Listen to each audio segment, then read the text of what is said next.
1-4, and he's had a bit of a tough season. He did take his win against a Protoss opponent in the PvP matchup. Yeah. So getting that win is definitely good for his mindset, even for his team as well. I feel like a bit of story here also is I'm sure a bunch of people want to see Maru play in this last match here, and in order for that to happen, well, of course, happy Australia Days. Yeah, happy Australia, thank you guys for coming down again. But what I was saying before, Maru, a lot of people want to see Maru play, and Creator is probably the best chance for Prime to make that happen. Yeah, that's true. I would agree with that 100%. Let's see if Creator can take a game off of SOS. Putting the glasses on, getting ready. Here, the 2014 Pro League Prime up against JINAIR.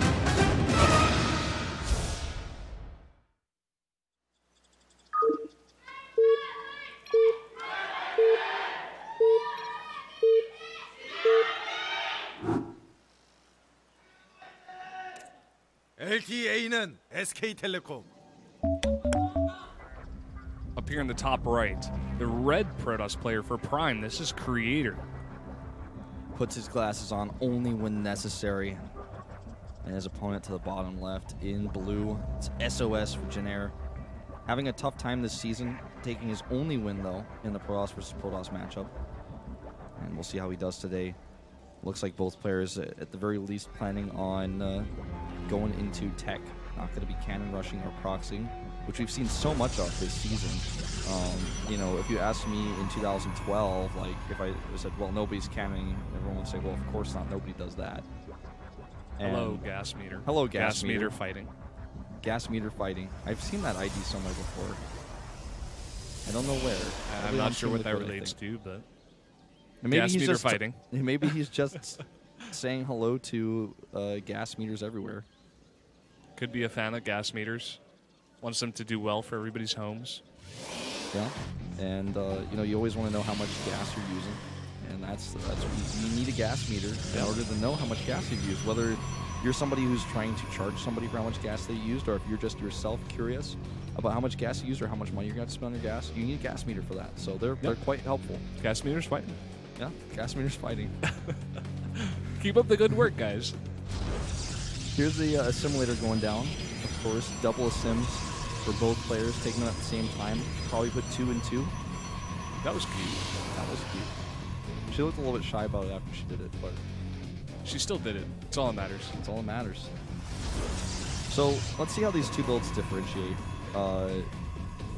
This is a matchup that's kind of it's a matchup where both players make a choice in tech, and then they have to make additional choices with how to use it based on what they see. So, for example, if you go for a Stargate and you want to do Oracle Harassment, instead, if you see a Dark Shrine, you have to use your Oracle more defensively, more passively, and you want to get your robotics up and transition out of that if you see that. So, second gate is not only placed here for Creator, but also shown to the Probe Scout of SOS, so he's able to identify that. Put down actually right when that probe is coming in. He wants to make sure his build is crisp and clean. He's not going to wait to get rid of that probe. He wants to just get it down right on that timing. Does not care if SOS does know. But now SOS knowing, he is going to put down that Stargate. Yeah, Stargate is the choice for SOS, and I expect that we're going to see oracles from him, especially because of the location of the Stargate. His Mothership Core, he hopes, will kill this probe before it's able to identify the Stargate. And Creator, is he going to stick around? He decides not to in favor of saving his probe, and that costs him the information of the Stargate to the top left. So he's actually going to be playing this a little bit blind. Yeah. He can't be too sure about what SOS is doing in here. All he saw was the two gases. He saw the pylon that was going down as well, and not much else. I mean, he's got to know tech is coming out here. The thing about Protoss versus Protoss that's really interesting for this one is all tech trees are viable, especially since the Oracle now gives detection, and players have gotten so good at stopping DTs even without detection, just using force fields, putting hold position on the ramp. Some units. That probe was over there to actually get some more information, but does get taken out. But it's really cool to see how many different builds we can see in PvP and how they all interact with each other. It is going to be a bowling build here from Creator, and SOS looks to transition into his own Twilight Council tech. His first Oracle is now on the way, something that Creator has not seen, does not know about. It looks like he's expecting it, though, having both his Mothership Core and a Stalker over here. Even having some pylons over here as well as a probe to spot on the right side. He's well prepared for this. He cannot be exactly sure what's coming out here, but as it comes down to this timing, he gets more and more sure. And I don't think he saw that with the Stalker. The Stalker's gone out on the map, and here the Oracle comes. He's just going to use the overcharge for defense. And he still has to pull his probes, because even with the overcharge there, the Oracle can just target a little bit and then fly away. Loses only 2 probes. The counter blink is so smart by SOS, and what the funny thing about Creator is, what he was hoping to do here is shut down any form of harassment and go for a bit of pressure on his own. But now that he sees that there's no Nexus coming up for SOS, he might not really commit at all. He doesn't have any warp-ins going down to the Nexus. He knows he needs to stay at home with at least 2 Stalkers to defend the Oracle coming back in. And those are those 2 Stalkers right there on the mineral line. We'll see if he decides to just move down and take a Nexus. I think that's what he's probably going to do, because he has that robotics coming up. And he actually doesn't stop with that forward pylon. He puts it up here, he doesn't cancel it even though it's spotted. That was a bit strange. Yeah, bit of a mistake here. Free pylon for SOS. Isn't going to spot that one over there, though, just yet. Has this nice band of playing Stalkers here. Does spot that Oracle. It sends one after it to chase. Oh, that's actually so smart that he sends only the one. Because if he sent more and there were other units over there, it could have just been a trap. But unfortunately, because he sent the one, he doesn't kill the Oracle, so it doesn't work out for him. Well, sometimes playing safe can make you sorry. That's true. Or sometimes it can. It can. Sometimes it can make you sorry, but the saying that I think that you were looking for is better safe than sorry. Yeah. But yeah, that makes sense. Yeah, it still makes sense. We're good. We're good. You're all good, man. Okay, I well, confuse myself so much. This is bad micro here, bad awareness from SOS. Loses a Stalker for free, and it looks like Creator is going to lose this pylon over here. That's really annoying for him. This actually currently supply blocks him, but he has 5 Stalkers in his opponent's main base. That Mothership Core is everything right now. He wants to overcharge, and he does, and still Creator is just going to ignore it and start to attack those probes. The Time Warp is going to cost him a lot, though, because he can't escape now. Does finally blink away. Don't know how many probes he killed exactly, but it was a decent trade for the 1 Stalker, and the counterattack that's on here for SOS is so scary because he has the Oracle for vision on the high ground. He's not sure if he wants to blink it. He decides to turn around instead.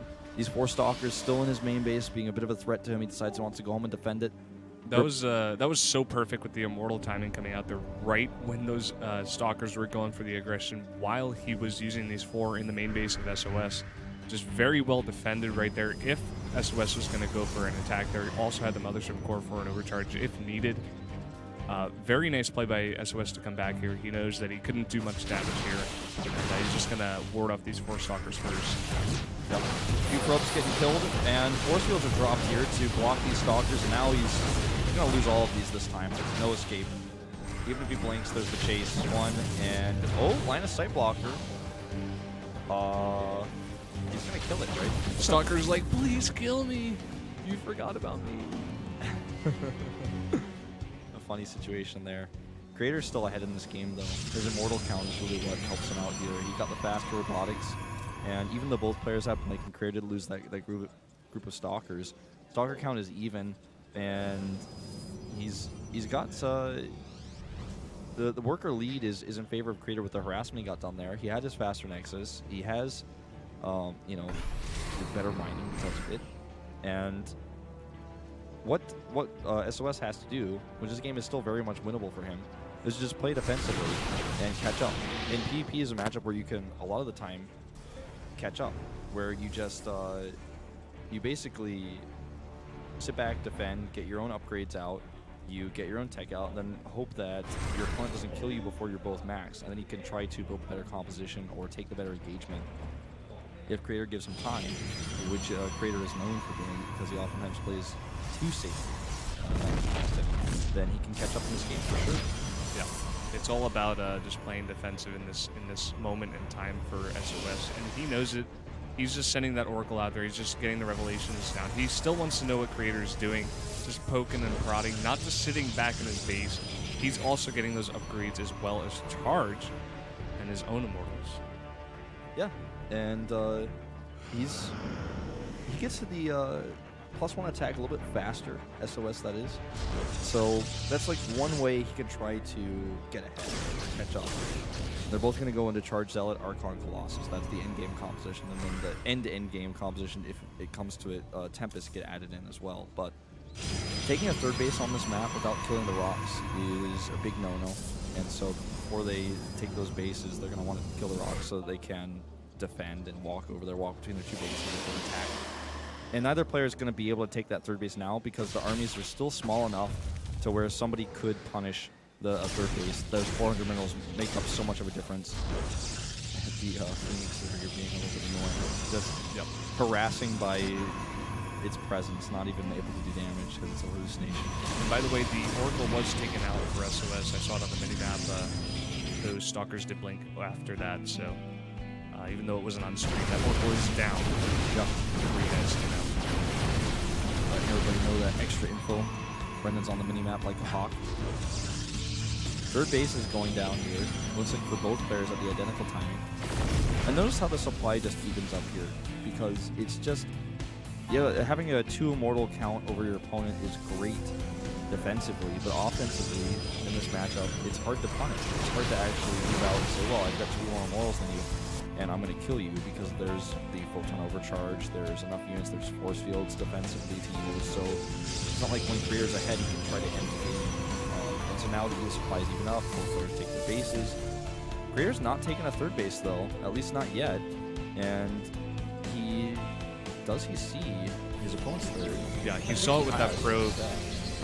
He did see that third going up, and with so many immortals as well as charge for all of these zealots and a bunch of archons, it looks like he wants to go aggressive here. He has 2 control groups right now. He has these blink stalkers all over the map, as well as these zealots and immortals over here on the left side. Doesn't want to fight with half his army though. He's got to be careful. This is so unlike Creator. This is the new Creator. This is the Creator I like. He will attack. Evil Creator. He's the dark Creator, man. He's actually harassed in the main base during all of this, though, starting to lose some of his probes. This may force him to engage. I think the right choice is to spread out at the bottom of the ramp at the third base and attack the third base that way. Attacking the natural is almost suicidal at this point. And he waits for the Nexus to finish, then attacks it so that it cannot be canceled. And this is a great choice. We'll get the probe down there as well. And now he can leave. The Stalkers are warded away as well. This is a big win for Creator, who can now take his own third base back at home. Robotic support bay going up for him now as well. And SOS not want to engage this. Yeah, he's got to be careful. I mean, Creator just having the bigger army right now, not put enough. He didn't put any minerals into that third base, as well as just having that advantage from earlier. SOS has to be really careful. SOS, though, being a bit aggressive. He seems confident in this fight. Moving out on the map, he's going to at least, well, this is an awkward little immortal over here. Creator's SOS is just going to be able to take that out with 2 zealots. That's actually pretty big. I mean, never want to lose an immortal. If you lose a stalker like this, or even 2 stalkers like that, it's like, well, okay, those are 2 stalkers. That's really annoying. But wow, he actually almost lost some of these. He has to path them better. He has them pathed on both sides of this little ridge here. They need to be together. He needs to, if he wants to fight, all of his units has to be together. In a Protoss versus Protoss, units do so much damage so quickly. That's because Protoss is a race that's designed on units that are expensive, but like well-trained, very, very damage-dealing. The Zealot, the Stalker, they're expensive units. They're more expensive than a Marine Marauder or a Roach, but they do so much and they have so much utility. That's why in Protoss versus Protoss you have these big fights that end entire games and there's no coming back. There's no fights that end close because damage is done so quickly with these units. Third base for Creator is completed now. He does clean up this attack in the main base. And he's starting to get Colossi out. His first one is already there. And for SOS, he's got to be frustrated because economically he's behind. He doesn't have any way to move out on the map and punish Creator for taking this third base. And now he's even turning around to defend a Zealot run by. That pylon will now be spotted and killed as well because Zealots had to come from somewhere, right? And look at that. We're actually going to see that Tempest transition. This is a smart choice because he's starting to realize, I guess, that Creator has Colossi out on the map, and he doesn't have any answer for that, and he doesn't have the economy to make Colossi and Archons of his own, so instead of making Colossi, he's just going to make Tempest the answer to Colossi. I like this as well, because he had that 1 Stargate from earlier with the Oracle Harass, and now he's like, okay, I can add a second one and actually get double Tempest production here, get my own tech over here, get my own advantage, even though I am a little bit far behind. and try to get it in this way. He continues to send these hallucinations over. He has a very good idea of what Creator is throwing at him. He sees a Colossus coming out as well, and he's saying, "Okay, I'm gonna bank it on these Tempest." It's a smart choice. I like it. See how well it works for him. The Tempests are expensive, and without a lot of them, they can't do a ton. They have to have vision as well. So what he's going to need is constantly having an observer at the front of the army to spot Creator's Colossi or revelations with his oracles that he can also produce. These two zealots will be cleaned up rather easily. And Creator doesn't have a ton of anti-air. He has a better ground army, though, for sure, and he might actually catch this army here. He wants a time warp if he can get one. The Mothership Core, though, way too far away. Tempest need to start fighting. There's only 2 Colossi, and they can make quick work of those. Yeah, and a nice time warp, though, on the army, and a second one there, and a bunch of those Immortals, and with this really big ground army, it seems like he's doing a bunch of damage. Supply dropping quickly for SOS, and the Tempest, there's just not enough of them to help out. And it looks like Creator may just take this win right here, right now. He's got way too much on the ground. The Colossus in the back doing extra damage. Way too many Immortals. And that Nexus is going to fall if he wants to kill it. GG! Creator Prime. This guy playing so different than what he's shown in the past. So aggressive. Controlling the map and making it his, taking his advantages and using them in a PvP. Solid play from this man, and he takes a win against SOS. Never give up, Prime. Nothing is impossible. Nothing is impossible. Led by Creator. A huge grin going on his face when he